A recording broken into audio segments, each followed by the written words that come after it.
नमस्कार, मैं सत्येंद्र कुमार एम के स्टडी यूट्यूब चैनल में आपका स्वागत करता हूं। और देखिए, जैसा कि हम जो है यूपी बोर्ड कक्षा 12 के लिए फिजिक्स की क्लास दे रहे हैं, तो हमने पीछे अभी 2 क्लास दे भी दी हैं। तो उससे आगे जो है हम शुरू करते हैं। देखिए, पिछली क्लास में हमने आपको जो है आवेश का क्वांटीकरण पढ़ाया था और उस पर आधारित कुछ न्यूमेरिकल भी कराए थे। तो आज हम अपना एक टॉपिक बहुत महत्वपूर्ण है शुरू करते हैं, कूलाम का नियम। तो देखिए,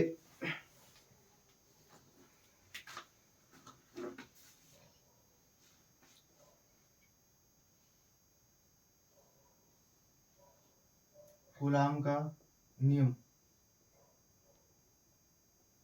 बहुत इंपॉर्टेंट टॉपिक है।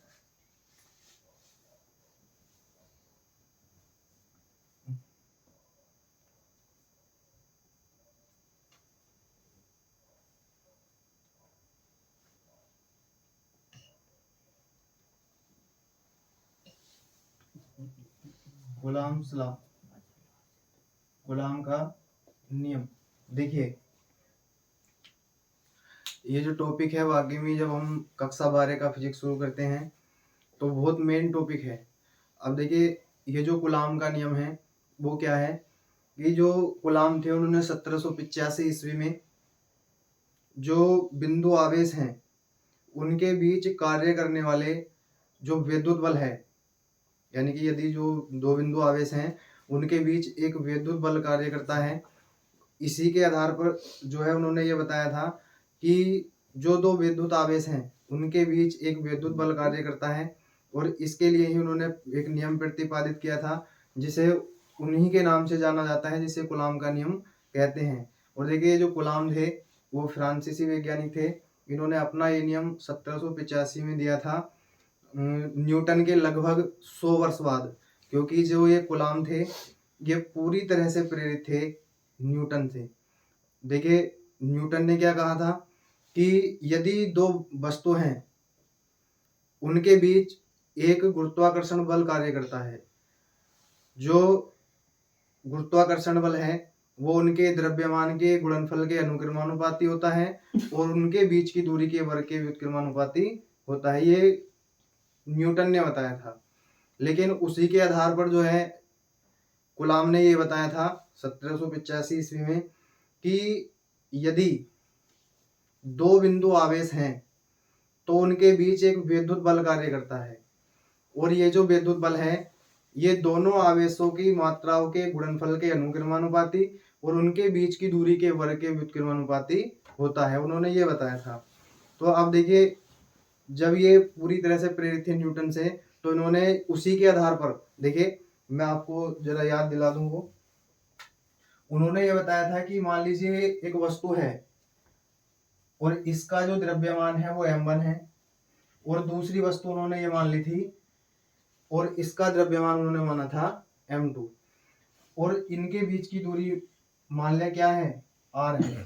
तो जब उन्होंने ये नियम दिया था उन्होंने ये बताया था कि दो वस्तुओं के बीच कार्य करने वाला जो गुरुत्वाकर्षण बल है उनके द्रव्यमान के गुणनफल के अनुक्रमानुपाती और उनके बीच की दूरी के वर्ग के व्युत्क्रमानुपाती होता है। यानी कि ये इसका जो फॉर्मूला होता है वो F अनुक्रमानुपाती होगा m1 m2 के और इनके बीच की दूरी के वर्ग के क्या होता है, व्युत्क्रमानुपाती। और जब हम ये यहाँ से हटा देते हैं तो यह एक कांस्टेंट लग जाता है g m1 m2 बटे r स्क्वायर। देखिए, ये जो है न्यूटन ने बताया था। अब न्यूटन जो है इन्हीं से प्रेरित थे, तो इन्हीं के आधार पर इन्होंने जो है दो बिंदु आवेशों के बीच जो विद्युत बल कार्य करता है उसके लिए नियम दिया, जिसे उन्हीं के नाम से जो है जाना जाता है। तो देखिए, आप समझते हैं बिल्कुल इसी आधार पर उन्होंने अपना ये नियम दिया था। तो देखिए, कूलाम का नियम है,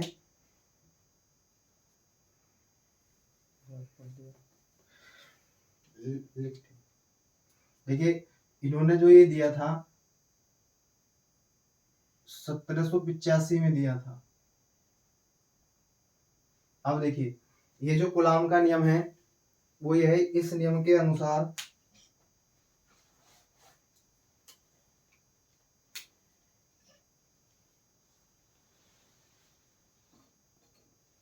इस नियम के अनुसार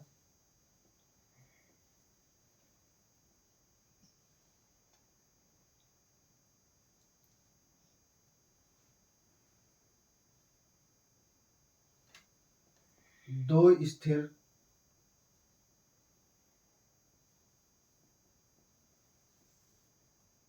बिंदु आवेशों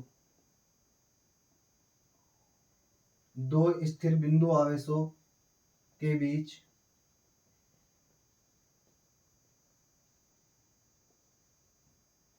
कार्य करने वाला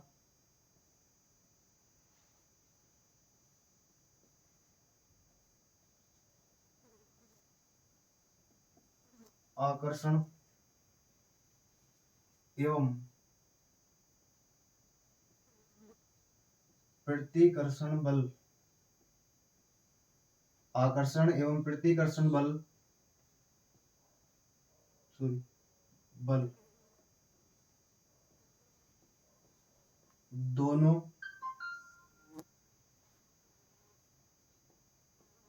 आवेशों की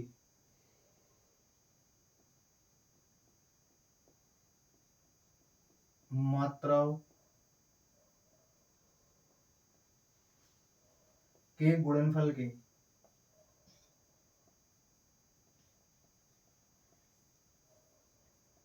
अनुक्रमानुपाती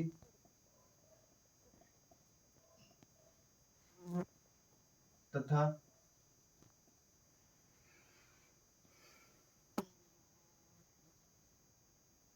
उनके बीच की दूरी के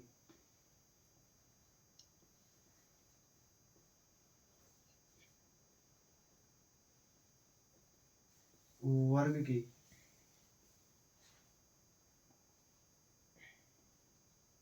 व्युत्क्रमानुपाती होता है। व्युत्क्रमानुपाती होता है। देखिए ये कूलाम का नियम था, यानी कि उन्होंने ये बताया था कि यदि दो स्थिर बिंदु आवेश हैं तो उनके बीच जो कार्य करने वाला आकर्षण और प्रतिकर्षण का बल है वो जो है उन दोनों आवेशों की मात्राओं के गुणनफल के अनुक्रमानुपाती और उनके बीच की दूरी के वर्ग के व्युत्क्रमानुपाती होता है। और देखिए ये जो बल होगा उन दोनों आवेशों को मिलाने वाली रेखा के अनुदिश होता है। अनुदिश मतलब उसी दिशा में होता है जो उन्हें रेखा मिलाएगी, यानी कि इसमें हम ये लिख भी लेंगे, यह बल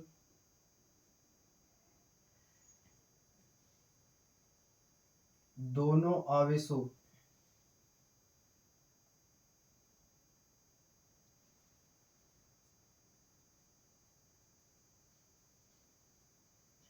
मिलाने वाली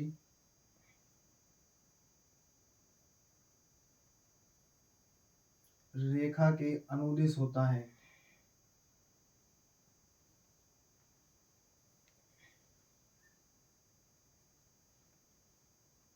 देखिए एक बार और समझेंगे, यानी कि जो कूलाम थे उन्होंने 1785 में दो स्थिर बिंदु आवेशों के बीच जो है विद्युत बल जो कार्य करता है उसके लिए एक नियम प्रतिपादित किया था, जिसे उस नियम को उन्हीं के नाम से जाना जाता है जिसे कूलाम का नियम कहते हैं। और इस नियम के अनुसार दो स्थिर बिंदु आवेशों के बीच जो कार्य करने वाला आकर्षण और प्रतिकर्षण का बल है वो उन दोनों आवेशों की मात्राओं के गुणनफल के अनुक्रमानुपाती और उनके बीच की दूरी के वर्ग के व्युत्क्रमानुपाती होता है। और यह जो बल है उन दोनों आवेशों को मिलाने वाली रेखा के अनुदिश होता है। जैसे देखिए हमने मान लिया कि ये एक बिंदु आवेश है और ये दूसरा बिंदु आवेश है, इस पे जो आवेश है वो Q1 है और इस पे जो आवेश है वो Q2 है। और इन दोनों को जो मिलाने वाली रेखा है हमने मान लिया कि इन दोनों के बीच की जो दूरी है वो क्या है, R है। तो हम यहाँ से जो न्यूटन थे उन्हीं के आधार पर इसका फॉर्मूला निकाल सकते हैं। देखिए जैसे यदि हम ये करें माना, सॉरी यदि लिखें, यदि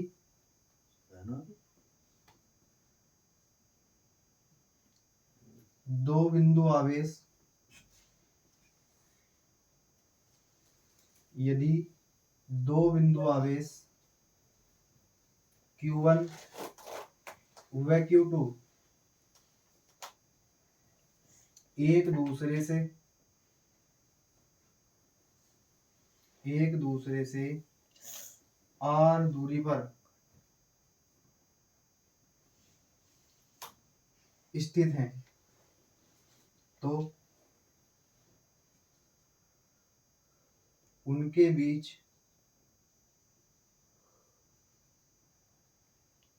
कार्य करने वाला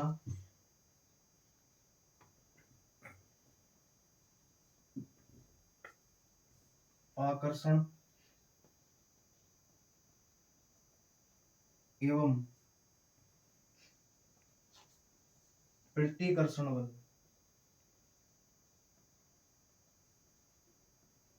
तो देखिए इसका जो फॉर्मूला होता है वही होगा F अनुकिरमानुपाती होता है Q1 Q2 और अपॉन व्युत्क्रमानुपाती होगा दूरी के वर्ग के। और देखिए जब हम यहाँ से अनुकिरमानुपाती हटाते हैं तो कांस्टेंट आ जाता है K और Q1 Q2 upon R square. और देखिए इस K बराबर जो है ये प्रयोगों द्वारा निकाली गई वैल्यू है। यहाँ K बराबर हम लगा देते हैं 1/4πε0 और इसका जो मान होता है 9 गुणा 10 की घात 9 न्यूटन मीटर स्क्वायर प्रति कूलम स्क्वायर। देखिए ये बहुत सवालों में लगेगी जब हम इसके न्यूमेरिकल कराएंगे। यानी कि देखिए ये जो बल होगा वो अनुक्रमानुपाती होता है Q1 Q2 के और इनके बीच की दूरी के वर्ग के क्या होता है व्युत्क्रमानुपाती। तो जब हम यहाँ से ये चिन्ह हटाते हैं तो कांस्टेंट किया जाता है और इसकी जगह हम ये लगा देते हैं 1/4πε0 और इसका जो मान है वो 9 गुणा 10 की घात 9 न्यूटन मीटर स्क्वायर प्रति कूलम स्क्वायर होता है। अब देखिए जब हम ये वाला मान यहाँ लगा देंगे तो F बराबर ये यहाँ से आ जाएगा 1/4πε0 इंटू Q1 Q2 बटे R स्क्वायर। और देखिए यही जो है कूलम का नियम है, यानी कि यही कूलम का नियम है। और जब हम बल निकालते हैं इसका मात्रा क्या आएगा न्यूटन, क्योंकि बल का मात्रा क्या होता है न्यूटन। तो ये कूलम का नियम है, आप इसका स्क्रीनशॉट ले सकते हैं। अब देखिए ये जो कूलम का नियम है इसमें 1/4πε0 है तो ε0 की इसमें न्यूमेरिकल वैल्यू निकालने के लिए आ जाती है। तो देखिए इसके जो न्यूमेरिकल वैल्यू है वो भी मैं आपको अभी करा दूंगा।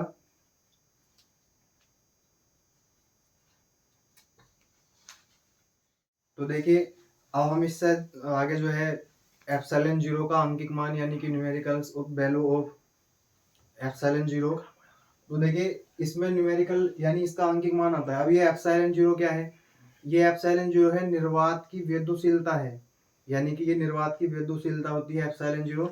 अब देखिए इसका हमें अंकिक मान निकालना है। देखिए वी नाउ दैट यानी कि हम जानते हैं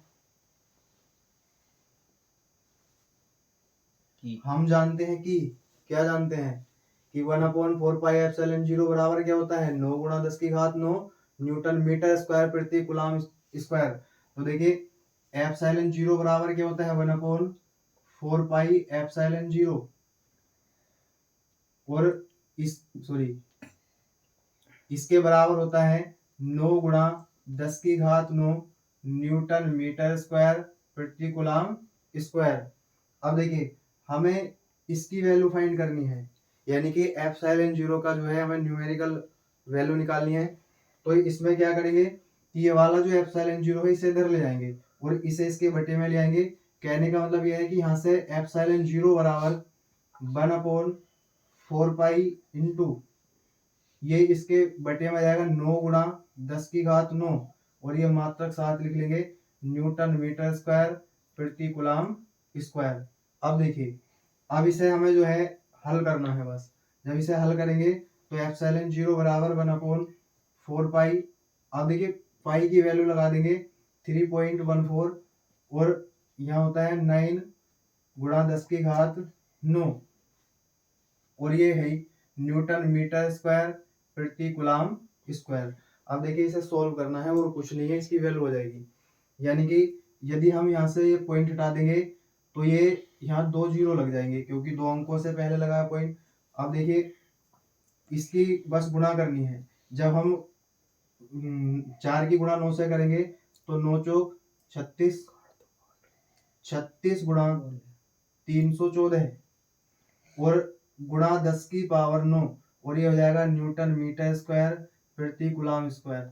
अब देखिए जब हम 314 की गुणा 36 से करते हैं, यानी कि 314 की गुणा करनी है 36 से, तो ये आ जाएगा 4031, यानी कि ये जाएगा 11,304, इतना ही आएगा, करके देख लेना।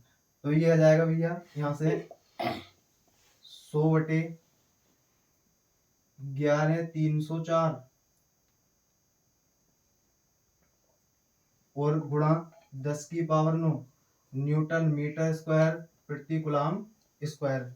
यहाँ से इसकी जो वैल्यू है वो ये आती है। अब देखिए जब हम इसे 100 को भाग देंगे इससे, तो क्या होगा, ये अभी छोटा है जाएगा नहीं, तो यहाँ हम जो है पॉइंट लगा लेंगे और पॉइंट लगा के जो है यहाँ क्या करेंगे, एक जीरो बढ़ा लेंगे।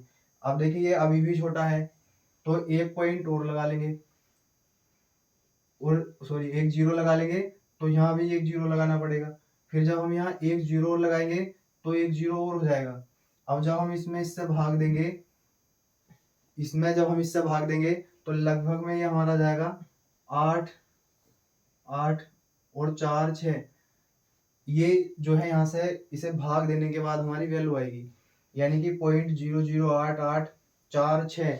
अब देखिए यहाँ ये लिख लेंगे 0.008846 और बटे क्या है 10 की पावर 9 न्यूटन मीटर स्क्वायर प्रति कूलम स्क्वायर। अब देखिए जब हम इसे ऊपर ले जाते हैं तो ये जो इसके बटे में है कूलम स्क्वायर, ये चेंज हो जाता है, तो यहाँ से ये बचेगा 0.008846 गुणा 10 की पावर -9, क्योंकि जब हम इसे ऊपर ले जाएंगे तो ये वैल्यू जो है माइनस में हो जाएगी, इसकी जो पावर है।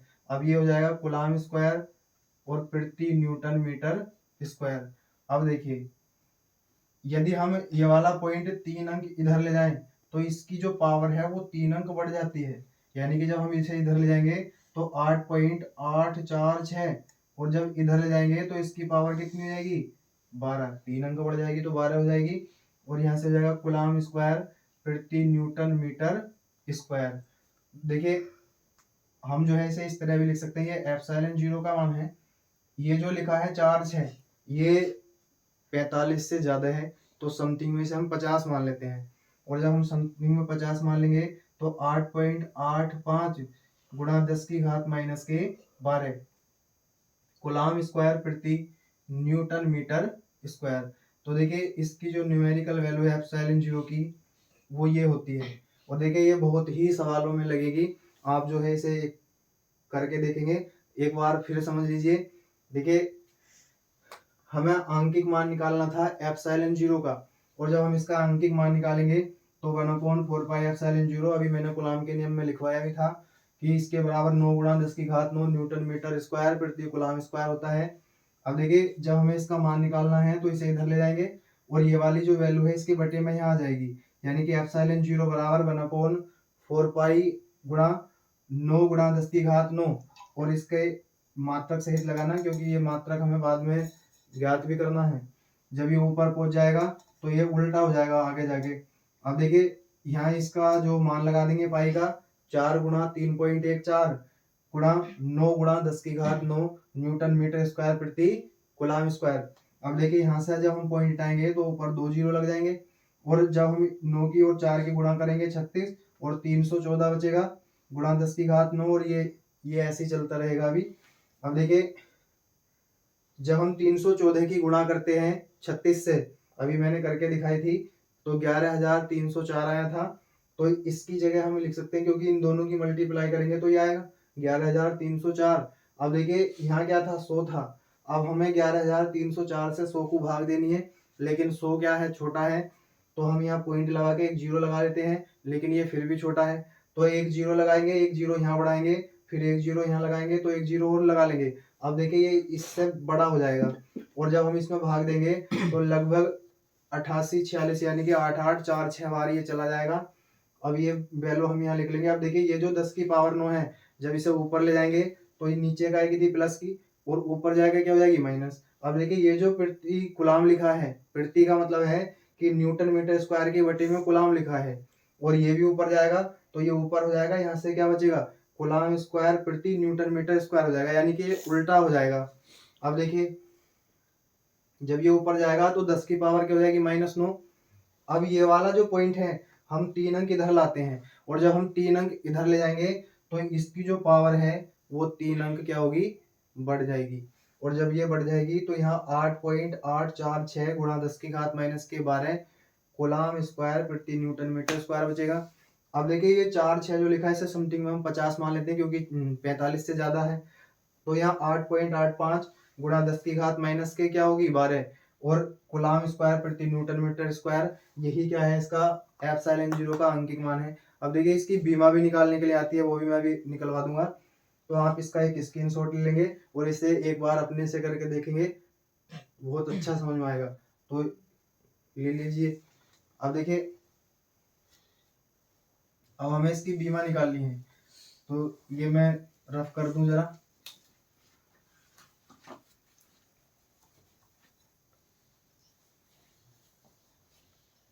देखिए एप्सिलॉन जीरो का विमीय सूत्र हमें निकालना है।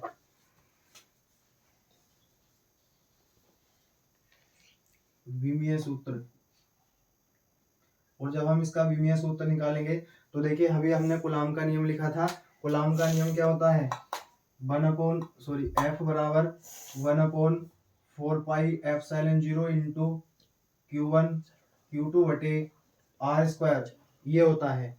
अब देखिए हमें जो बीमा निकालनी है वो इस एप्सिलॉन जीरो की निकालनी है, तो ये लिखना पड़ेगा एप्सिलॉन जीरो बराबर, इसे इधर ले जाएंगे तो 1/4 पाई इंटू Q1 Q2 बटे F इंटू R स्क्वायर, ये हो जाएगा, क्योंकि एप्सिलॉन जीरो जब हम इधर ले जाएंगे। अब देखिए ये जो वैल्यू हमारे पास ये कांस्टेंट है, और कांस्टेंट राशियों की बीमा नहीं होती है, तो हमारा बस यहाँ से ये बचेगा एप्सिलॉन जीरो बराबर Q1 Q2 बटे F इंटू R स्क्वायर। अब देखिए हम इसका विमीय सूत्र आसानी से निकाल सकते हैं, यानी कि एप्सिलॉन जीरो का विमीय सूत्र, और जब हम इसका विमीय सूत्र निकालेंगे तो हमें पता है ये जो आवेश है, देखिए आवेश की जो बीमा है वो 80 होती है, क्योंकि Q बराबर क्या होता है, IT का मतलब I क्या है, वहाँ धारा है, और T मतलब टाइम यानी समय है, तो इसकी जो बीमा होती है वो क्या होती है, 80। अब देखिए यहाँ दो आवेश हैं तो 80 दो बार लिखेंगे, और F क्या है, बल, और बल की बीमा हमें पता है क्या होती है, ML T-2, और R क्या है, दूरी, और दूरी की बीमा हमें पता है L होती है, और इसका क्या हो जाएगा, स्क्वायर, ये होती है।